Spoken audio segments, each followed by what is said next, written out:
कितनी तकलीफें गौसे आजम ने बर्दाश्त की, कितनी कुल्फतें गौसे आजम ने उठाई हैं। आप ये तो देखते हो गौसे आजम ने मुर्दे को जिंदा कर दिया, आप ये तो देखते हो कि गौसे आजम मुर्ग तनावुल करते थे, आप ये तो देखते हो, लेकिन दौराने तालिबे इल्मी का मामला आप नहीं देखते मेरे गौस का। मेरे गौस फरमाते जब मैं इल्म हासिल कर रहा था तो मैंने जंगल में जाकर के दरख्तों के पत्ते खा खा करके इल्म हासिल किया है। मेरे गौस फरमाते दरख्तों की छाले खा खा करके मैंने इल्म हासिल किया है।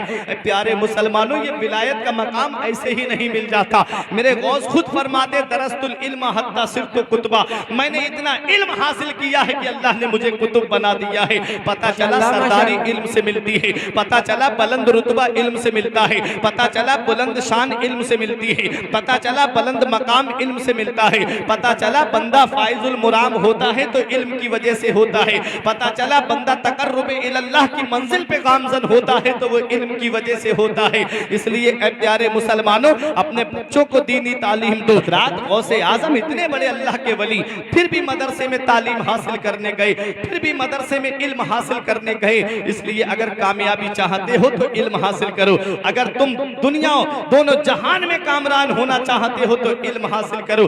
आज इंसान ने विलायत को इल्म से नहीं बल्कि जिहालत से जोड़ दिया है। जो जितनी ज्यादा अंगूठी पहन ले वो बहुत बड़ा पीर है, जो जितनी ज्यादा मालाएं गले में लटका ले बहुत बड़ा पीर है। ऐसा नहीं है प्यारे मुसलमानों, पीर वो है जो शरीयत पे चलने वाला हो, सच्चा पीर वही है जो नबी की शरीयत पे अमल करने वाला हो। आपने हजरत जुनैद बगदादी का नाम सुना होगा। एक शख्स मुरीद होने के लिए आया, 40 दिन तक आपकी खिदमत में रहा, कोई करामत नहीं देखी। फिर जाने लगा, 40 दिन के बाद आपने बुलाया, क्या बात, कैसे आए और कैसे चल दिए? उसने कहा हुजूर इस मुरीद होने आया था, कोई करामत नहीं देखी मैंने आपकी, इसलिए मैं आपका मुरीद नहीं हो रहा हूँ। आपने फरमाया हवा पे उड़ के दिखाऊं, क्या करामत समझेगा? उसने कहा मैं तो करामत समझूंगा। आपने फरमाया ये जितने परिंदे उड़ रहे हैं ये तो तेरे नजदीक बहुत बड़े अल्लाह के वली होंगे। खामोश हो गया। फरमाया पानी पे चल के दिखाऊं, क्या करामत समझेगा? उसने कहा पानी पे चल के दिखाएंगे, मैं तो करामत समझूंगा। फरमाया ये मछलियां और मेंढक जो पानी में तैर रहे हैं तेरे नजदीक बहुत बड़े वली होंगे। खामोश हो गया। उसके बाद एक जुमला अल्लाह के वली ने इरशाद फरमाया, फरमाया 40 दिन तुझे हमारी खिदमत में रहते हुए हो गए, ये बता क्या हमारी कोई नमाज कज़ा होते हुए देखी? बोला नहीं। फरमाया क्या कोई काम खिलाफ सुन्नत करते हुए देखा? बोला नहीं। फरमाया क्या कभी हमने अपनी जुबान से कोई ऐसी बात कही जो शरीयत के खिलाफ हो? बोला नहीं। फरमाया अल्लाह के वली ने, अरे सबसे बड़ी करामत तो यही है कि हम नबी की शरीयत पे चल रहे हैं। वाह वाह वाह वाह वाह वाह, जिंदाबाद जिंदाबाद। इंसान विलायत से जोड़ता है। प्यारे मुसलमानों, करामत जो है वो वली का एक पहलू बयान करती है, माशाअल्लाह। इल्म जो है वो वली की सीरत को बयान। वाह वाह वाह, जिंदाबाद जिंदाबाद। इल्म देखो, गौसे पाक ने इल्म हासिल किया। फरमाते दरस्तुल इल्म हत्ता सिरतु कुतबा, मैंने इतना इल्म हासिल किया कि अल्लाह ने मुझे कुतुब बना दिया, कुतुब बना दिया। और कुतुब कुतुबुल अक्ताब, वो गौसे पाक रजी अल्लाह ताला अन्हो आप 488 हिजरी में बगदाद पहुंचे। तारीख सुनते हुए चले, 488 हिजरी में बगदाद पहुंचे। 40 साल तक आपने वाज कहा, तकरीर की, और गौसे पाक रजी अल्लाह ताला अन्हो के उन्हीं 40 साल के अंतराल में 32 साल या 33 साल गौसे पाक रजी अल्लाह ताला अन्हु ने मदरसे में बैठ करके बाकायदा दर्स दिया। अल्लाह अल्लाह, अरे मोहब्बत से बोलो। गौसे आजम की हिस्ट्री सुनो, 32 साल बैठ के मदरसे में पढ़ाया है, और एक एक दिन में 13 फन गौसे आजम दरसगाह में बैठ करके पढ़ाते थे। सुभान अल्लाह। पहले फन्ने तफसीर, फिर उसके बाद फन्ने हदीस, फिर उसके बाद में फिका, फिर उसके बाद में अकायद, फिर उसके बाद में बलागत और फसाहत का नंबर आता था।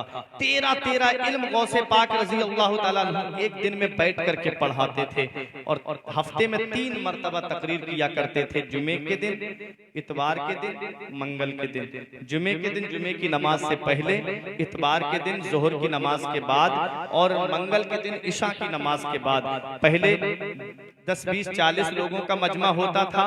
फिर एक वक्त वो आया कि 70-70 हजार का मजमा होता था। बगदाद की ईदगाह पे जाकर के मिंबर लगता था गौसे आजम का, और 70 हजार का मजमा होता था। और मेरे गौस की शान देखो, गौसे आज तो माइक के जरिए हम आवाज थोड़ी दूर तक नहीं पहुंचा पाते। मेरे गौस को अल्लाह ने वो कमाल अता फरमाया था कि गौसे आजम की आवाज जितनी सामने वाला सुनता था, उतनी ही आवाज सबसे पीछे बैठने वाला सुनता था।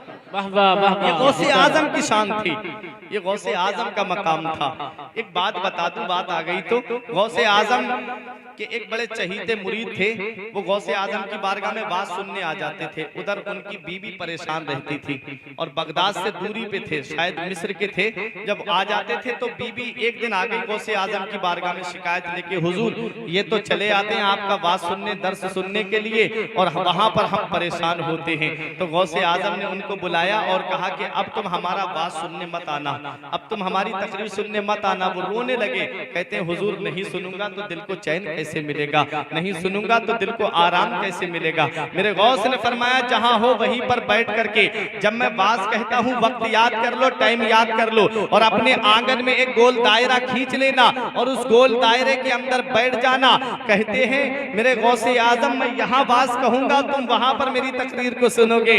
आज देख लो इंटरनेट के जरिए आज लोग इस बात को कहेंगे कि हम कैसे मान ले कि गौसे आजम का बात बगदाद में हो और लोग मिस्र में सुनते हो। तो आज लाइव जो प्रोग्राम चलता है, कहां लाइव चल रहा है और पूरी दुनिया में देखा जा रहा है, पूरी दुनिया के अंदर वो प्रोग्राम सुना जा रहा है। अरे जब इंसान के बनाए हुए इस मशीन का ये कमाल है तो बगदाद के गौसे आजम का कमाल क्या है? क्या कहने हैं, वाह वाह वाह। समझाने के लिए बहुत से तरीके आज ऐसे राइज हो गए हैं। हजरात तो सुने, जब जैसे ही गौसे आजम के वाज का वक्त करीब आता वो आंगन में बैठ जाते और बैठ करके कहते वाह सुभान अल्लाह अल्हम्दुलिल्लाह। घर वाले कहते ये पागल हो गया है, कोई कहते ये दीवाना हो गया है, इसको क्या हो गया कि ये आंगन में बैठ के हाथ चला रहा है। तो वो जब कहते कि क्या बात है तो कहते आ जाओ गोल दायरे के अंदर। जब गोल दायरे के अंदर आते तो वो भी गौसे आजम बगदाद में बात करते थे और वो उसको मिस्र में सुना करते थे। माशाअल्लाह, ये गौसे आजम की शान थी। हजरात तो ये गौसे पाक रजी अल्लाह ताला अन्हु हैं। हर साल आपके मदरसे से 3000 के करीब आलिम निकल करके, ऐसे जय्यद आलिम, ऐसे अपने वक्त के बेहतरीन मुफ्ती जो जाकर के जगह जगह इस्लाम की खिदमत किया करते थे। हर साल 3000 आलिम गौसे आजम के मदरसे से फारिग होते थे। ये गौसे पाक रजी अल्लाह ताला अन्हु हैं। देखे तालीम के मामले में गौसे आजम का मकाम क्या है। एक दिन में 13 फन गौसे आजम पढ़ाएं और उसी में कभी कभी किताबें लिखने का भी मौका आता था तो गौसे आजम किताब भी लिखा करते थे। और जगह जगह से अपने वक्त के मुफ्ती आजम थे मेरे गौसे आजम।